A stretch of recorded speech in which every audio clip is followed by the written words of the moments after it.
सर्वदेष्टान धात्रे नमः। सर्वदेष्टान धात्रे नमः। ओम जगदाधार सर्वदेष्टान धात्रे नमः। सर्वदेष्टान धात्रे नमः। ओम जगदाधार सर्वदेष्टान धात्रे नमः। सर्वदेष्टान धात्रे नमः।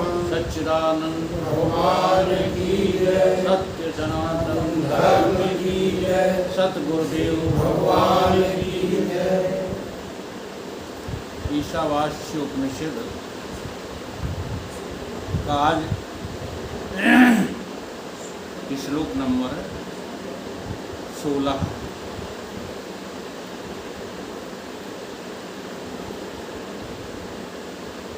पूषण एक अर्से है, यम सूर्य प्रजापति, व्यूह रश्मीन समूह तेजो यत्ते विपम, कल्याणतमं तत्ते पश्यम, यो आसवासहु पुरुषः सोहम अस्मि। श्रुति में ये कहा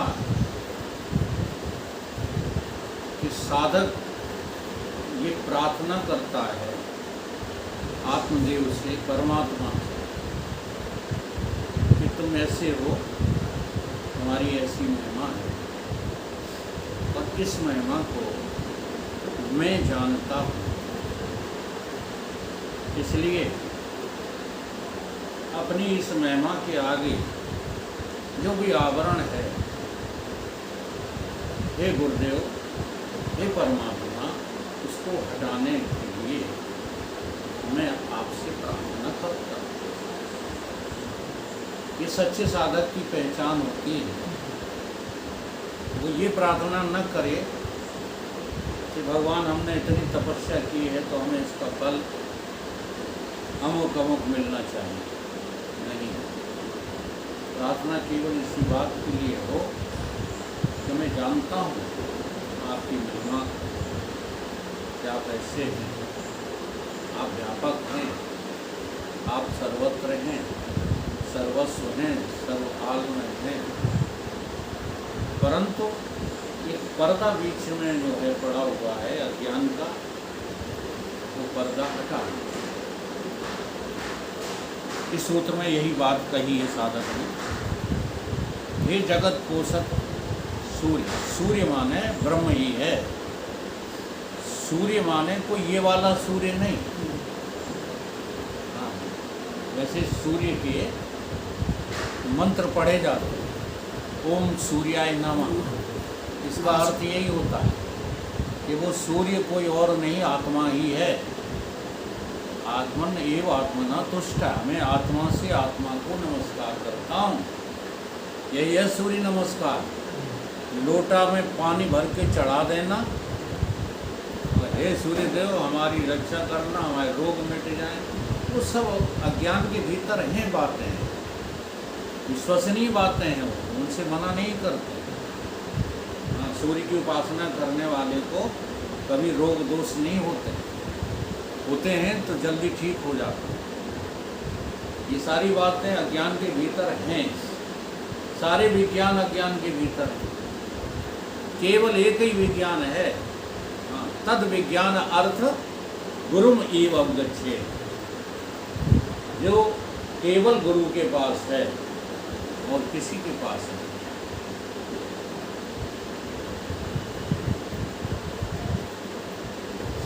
एकाकी गमन करने वाले। और कैसे हैं प्रभु आप एक हैं, एक अर्से, दूसरा कोई है नहीं। अगर चलना फिरना भी है आपके भीतर तब भी आप एक ही हो। आप ही जो है स्थिर हो, आप ही चलते हुए दिखाई देते। तदे जित तन्ने जित, तद दूरे तदवंत के। पास में हो तो आप ही हो, दूर हो तो आप ही हो। इसलिए आप एक हो, एकाकी गमन करने वाले। हे यम, यम माने जो है अर्थ लगाया गया है हम लोग लगाते हैं मौत के देवता का नाम यमराज, लेकिन नहीं, यहाँ पर श्रुति कहती है कि यमराज भी हम ही हैं या तुम ही हो। यहाँ चूँकि प्रार्थना कर रहा है तो यम किसको कहा जा रहा है? परमात्मा। अब प्रार्थना खत्म हो जाएगी, आखिरी में उसने कह दिया सोहम अस्मि, ये मैं जानता हूँ कि सब कुछ मैं ही हूँ। प्राण और रस का शोषण करने वाले, संसार का नियमन करने वाले, यम कौन है? हाँ, संसार का नियमन करने वाले काल देवता। काल देवता ही संसार का नियमन करते हैं। हाँ, काल टल नहीं सकता।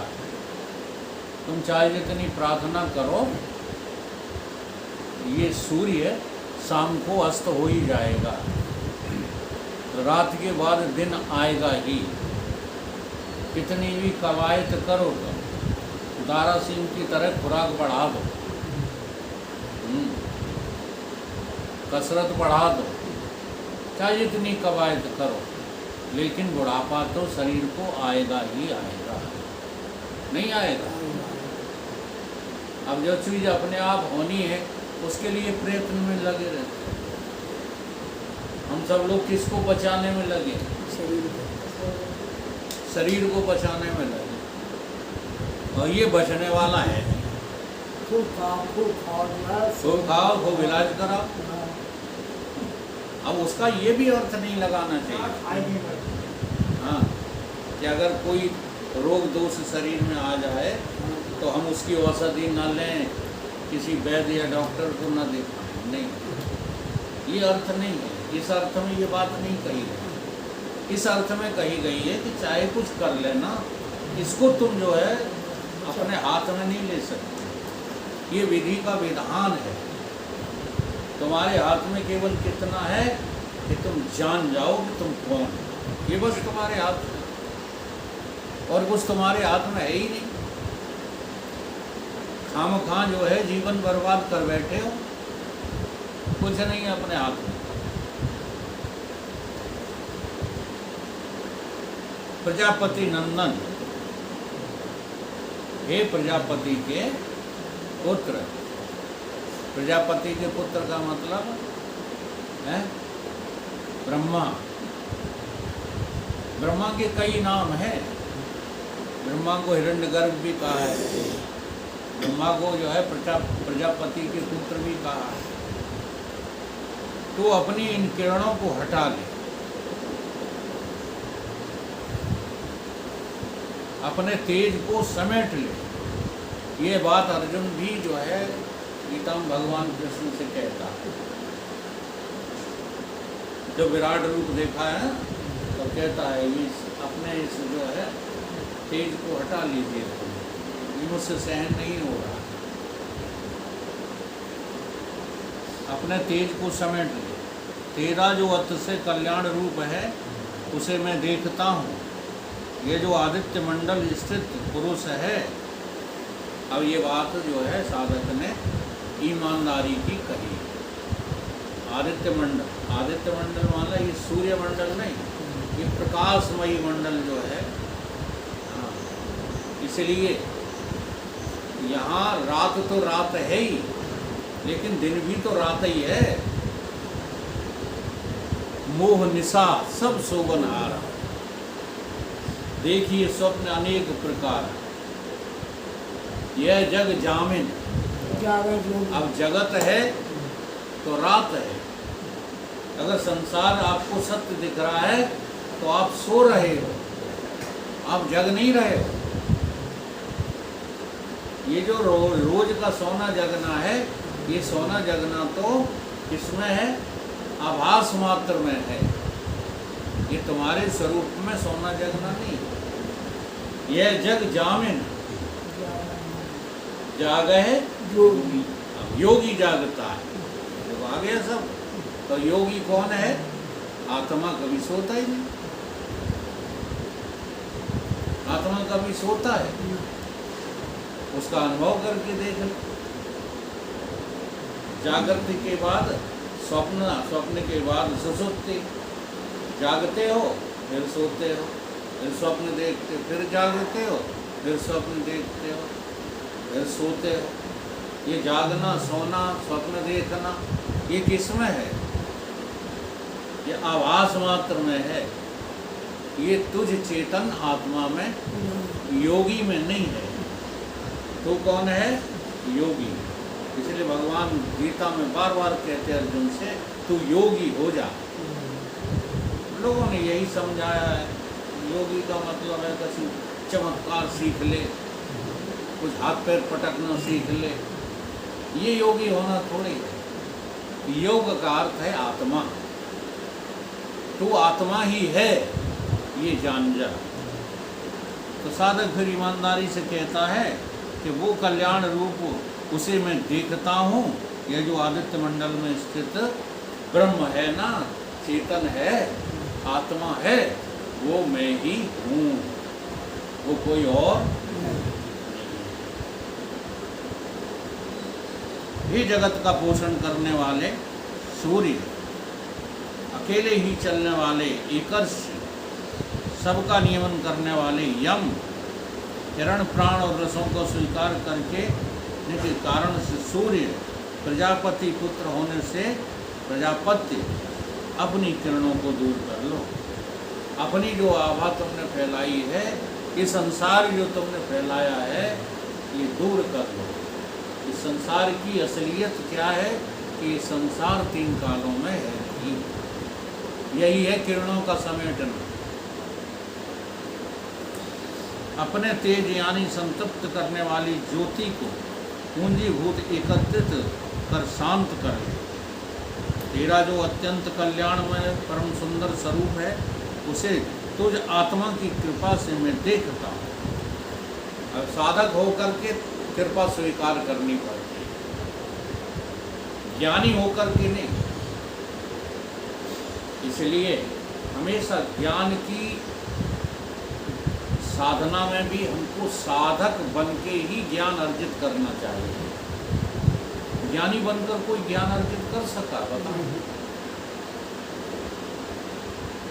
गुरु के पास जाओ, कहने लगो गुरु से तुम जानते हो, हम भी जानते हैं। हाँ, तो गुरु जी कहेंगे फिर यहाँ क्या लड़ुओं लेने आए? अपने घरे जाओ, जब तुम सब कुछ जानते ही। तो ये जो जानने का अभिमान है, ये बुद्धि का है। असल में गुरु तो ज्ञान स्वरूप है, और तुम्हें भी ज्ञान स्वरूप अपने आप को देखना है कि बुद्धि में जो ज्ञान मिला है वो कहाँ से आया है। बुद्धि किससे सचेत हुई है? बुद्धि तो जड़ है, मन तो जड़ है। देखो कमाल, देखो कैसे भागता फिरता है दुनियादारी को, जो है कहाँ कहाँ, एक सेकंड में जाने कहाँ पहुँच जाता, थोड़ी देर में पहुँच जाएगा। एरोप्लेन में हुई घटना की चर्चा। अब मनीराम की हरकत देखो, न तुम वहाँ गए, न इन चक्षुओं से तुमने उसका प्रत्यक्ष घटना का जायजा लिया। देखो बाजार में जमघट बैठे हैं, अपना अपना ज्ञान बखार रहे हैं। उन्हें कि ऐसा होता तो ऐसा हो जाता, वैसा होता तो वैसा हो जाता, इनकी गलती उनकी गलती, जाने क्या क्या ज्ञान बघारते रहते हैं। ये सब मनीराम की चोटें हैं। मनीराम ठहरते नहीं हैं, और मनीराम हैं जड़। जड़ है तो धरती काट है, जड़ है तो धरती काट है। शरीर है जड़, ये नहीं धरती काट है, ये तो धरती काट है। चंग पे राज है। हाँ, जब तक ये जीवित रहता है तब तक ठहरता ही नहीं।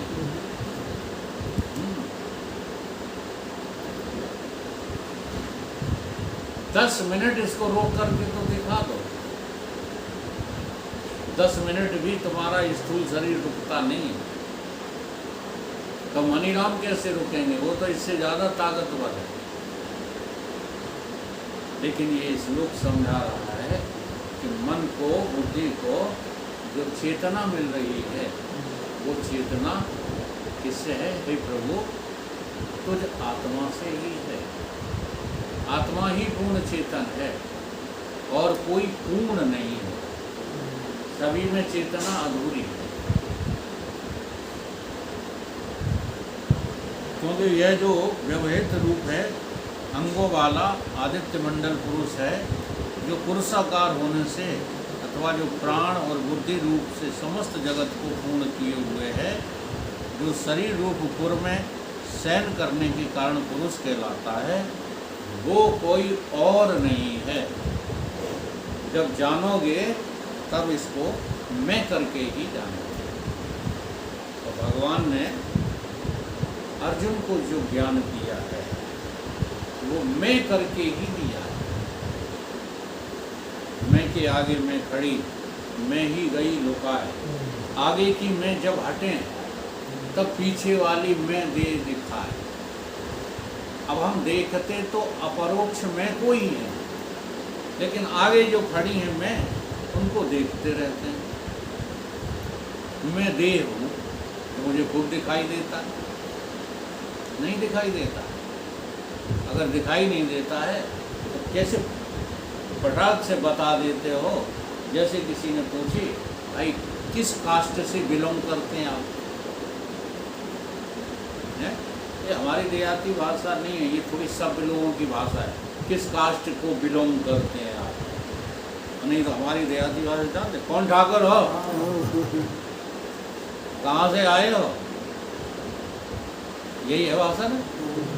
तो देर नहीं लगती है तुमको, तत्काल बता देते हो। तो तुम मैं किसको मान रहे हो भाई? किसको देख रहे हो? यही है देखना।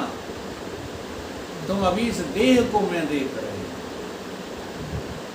थोड़ी सी साधना ऊपर करो। हमारे बुजुर्ग अपनी देह को मैं नहीं देखते थे। जी हाँ, थे अज्ञानी, पूर्ण ज्ञानी ब्रह्म ज्ञानी नहीं थे हमारे बुजुर्ग, लेकिन वो देह को मैं न देख करके जीव को मैं देखते थे। इसलिए कहते थे कि भाई ये देह तो गुजर जाएगा, लेकिन हमें तो परलोक का गमन करना है, इसलिए हम कोई पाप कर्म नहीं करेंगे। हमें यह लोक छोड़ करके परलोक जाना है कि नहीं जाना? तो ये जो परलोक की स्वीकारोक्ति और इस लोक को छोड़ने की स्वीकारोक्ति, इसी का नाम है जीवत्व। परंतु आज के युग में कोई भी जीवत्व को स्वीकार नहीं करते। क्यों नहीं करते हैं? देख लो, सब साठिया हो, यहाँ बैठे हो सब साठिया हो कि नहीं है?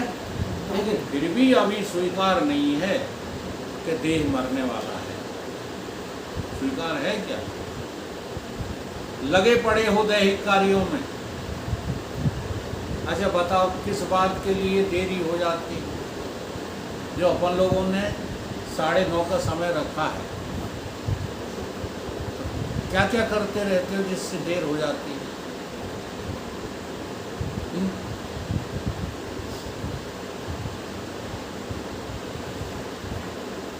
केवल दैहिक कार्यों में। इतना ही दैहिक कार्य नहीं करते हो कि नहाना धोना, आप दस्त जाना, कुल्ला धातुन करना, नाश्ता वास्ता करना, इतना ही नहीं करते। देह के जितने जो है तुमने लाद रखे लदोड़ा, सवेरे निपटा के तब चलो। इसलिए देर होती है भाई साहब। साधु सन्यासी को कहीं देर होती है, उन्हें करना क्या है? बाबा 4 बजे तो खड़े हुए, नहाए धोई ले, जी बैठे, आ जाओ सत्संग का। तो 60 माने सन्यास, मान जाओ। देखो, श्रीमान पुरुषों की जो है प्रतीक्षा ना करो। जरूरी नहीं है कि आखिरी समय में तुम जो है प्रभु का स्मरण करते हुए शरीर छोड़ो। सुवरिया का स्मरण हो गया ना, चले जाओगे धरीधार में, श्रीमान को तो छोड़ो, आदमी नहीं मिलेंगे तुम्हें।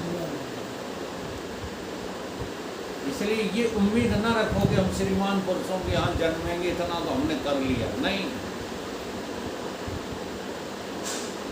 आगे बढ़ो। सारे संसार के कार्यों का त्याग,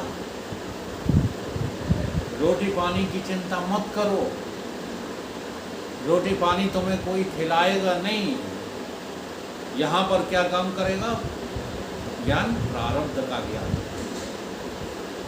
यहाँ प्रारब्ध बोले ना, दुनिया की आसक्ति में विधे हो और प्रारब्ध करते हो, ये मूर्खता है। हाँ, घर गृहस्थी के कामों में लगे रहते हो, वो कहते क्या? प्रारब्ध तो अभी छोड़ता ही नहीं हमें। तो ज्ञानी के लिए कहा प्रारब्ध का फिर बहाना कहाँ है? जो जाना है निज को तो जाना कहाँ है? ये प्रारब्ध का बहाना ज्ञान की साधना में नहीं चलेगा। प्रारब्ध का बहाना भोगी करते हैं, भोगी। इसलिए प्रारब्ध का बहाना मत लिया करो। कहाँ? आत्मज्ञान की साधना। तो फिर भगवान कृष्ण की जो है समझ देखो, वो मैं को ही सबको प्रदान कर रहे हैं। कुछ श्लोक मैंने छांटे हैं, उसमें भगवान की भाषा देखो, सुनो, इसी श्लोक से संबंधित है। भगवान क्या कहते हैं? हम हिंदी पढ़ते हैं, संस्कृत की क्या आवश्यकता ज़्यादा है? मैं वासुदेव, मैं। अच्छा, तुम मैं किसको कहोगे? या जीव को कहोगे या देह को कहोगे? हाँ, ज़्यादा से ज़्यादा बहुत नम्र बनोगे तो कहते मैं तो अज्ञानी हूँ, तो तीसरे शरीर को अभी मतलब बने देह ही हो। लेकिन यहाँ भगवान क्या कह रहे हैं? मैं वासुदेव। मैं वासुदेव का अर्थ सारी जो है ब्रह्मांड में जो वास करता है वो हूँ मैं। वास एको देवा सर्वभूतेषु। मैं वासुदेव ही संपूर्ण जगत की उत्पत्ति का कारण हूँ। आपको लगता है ये जगत तुम्ही ने पैदा किया, ये तुम्हें लगता है? अच्छा, वो भी तो देखो, आदमी बन के ही बोल रहे हैं। जब कृष्ण ये बात कह रहे हैं तब कौन है? हाथी है, घोड़ा है, कोई चमत्कारी जीव है कि मनुष्य है? तो देखो, एक मनुष्य ही बोल रहा है। वो क्या बोल रहा है? मैं वासुदेव। अब तुम्हें ज्ञान हो जाए जो सब में बसा हुआ वो मैं हूं, तो तुम नहीं बोल सकते हो। बोलो, तुम भी बोल सकते हो, लेकिन तुम तो कहोगे मैं जगदीश सराफ, मैं आई एम ब्रजेंद्र। कौन से? नवादा में बसने वाले, केवल नवादा। आखिर कैसा व्यक्ति होगा वो कृष्ण जो कह रहा अहम वासुदेव, मैं वासुदेव। तुमने भी अर्थ जो झूठे लगाए। क्या लगाए? कि वासुदेव के पुत्र हैं इसलिए कह रहे हैं वास है। हाँ, अभी यही अर्थ है, वासुदेव सर्वम।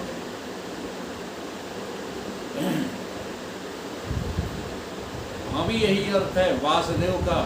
ये अर्थ नहीं है कि किसी का नाम ले रहे हैं, वासुदेव के पुत्र हैं। मैं वासुदेव, सब में बसा हुआ मैं ही उत्पत्ति का कारण। उत्पत्ति का कोई और दूसरा कारण हो ही नहीं सकता। जड़ वस्तुओं की उत्पत्ति का कारण कौन है? जड़ से जड़ पैदा होता है, ये तुम्हारे भूसा भर दिया गया है।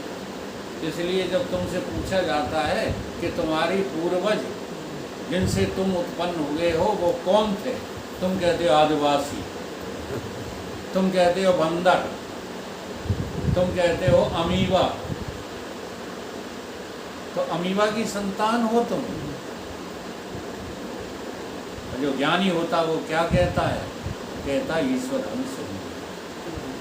मैं किससे पैदा हुआ हूँ? चेतन से पैदा हुआ। मैं जड़ से पैदा नहीं हुआ, क्योंकि चेतन से ही कोई जड़ उत्पन्न हो सकता है। जड़ से जड़ कभी उत्पन्न हुआ है? लेकिन हमारे दिमाग में साइंस ने भी यही घुसेड़ा कि फलानी जड़ वस्तु से फलाना जड़ पैदा हुआ है। हवाई जहाज कहाँ से पैदा हुए? हवाई जहाज का आविष्कार जब हुआ तो कहाँ से पैदा किया गया हवाई जहाज? लोहे से। हैं? लोहे से। फैक्ट्रियों में लोहे से बना है। हाँ, यहीं तुम्हारी बुद्धि ठहर के रहेगी। ये लोहा कहाँ से आया? लोहा कहाँ से पैदा हुआ? जमीन से। हैं? जमीन से। मिट्टी कहाँ से पैदा हुई? मिट्टी से। हैं? मिट्टी कहाँ से पैदा? मिट्टी जल से। हाँ, जल कहाँ से पैदा हुआ? जल्दी जल्दी बोलो। जल कहाँ से पैदा हुआ? चलो बड़े वैज्ञानिक हो तो बताओ। अग्नि कहाँ से पैदा हुई? वायु कहाँ से पैदा हुआ? आकाश कहाँ से पैदा हुआ? है कैसे? आकाश भी बेटा है किसी का, इसका भी कोई बाप है? तो यहीं आके गाड़ी अटक जाती है। कुछ नहीं है इस संसार में सिवाय तुम्हारे। होश में आ जाओ तो इन सब से बैराग हो जाएगा। बेहोश हो, सो रहे हो कि जग रहे? योगी हो कि भोगी हो? सो रहे हैं। लेकिन कहते नहीं हम वैज्ञानिक हैं। काहे वैज्ञानिक? सारी वैज्ञानिकता असफल। अगर आत्मविज्ञान नहीं जाना, कोई विज्ञान किसी काम का नहीं है। दुनिया नष्ट करने के लिए विज्ञान आज आमादा है। देख, दुनिया पैदा कहाँ से होती है ये समझाने वाले तो केवल सतगुरु ही होंगे। तो गुणा भाग लगा के तुम कहाँ पहुँचोगे? हम ही से सब पैदा हुआ है। चेतन आत्मा से ही सब पैदा हुआ। सा हाँ, पैदा भी नहीं हुआ, पैदा हुआ सब दिखता है। यही भगवान कृष्ण कह रहे हैं सबकी उत्पत्ति का कारण मैं हूँ।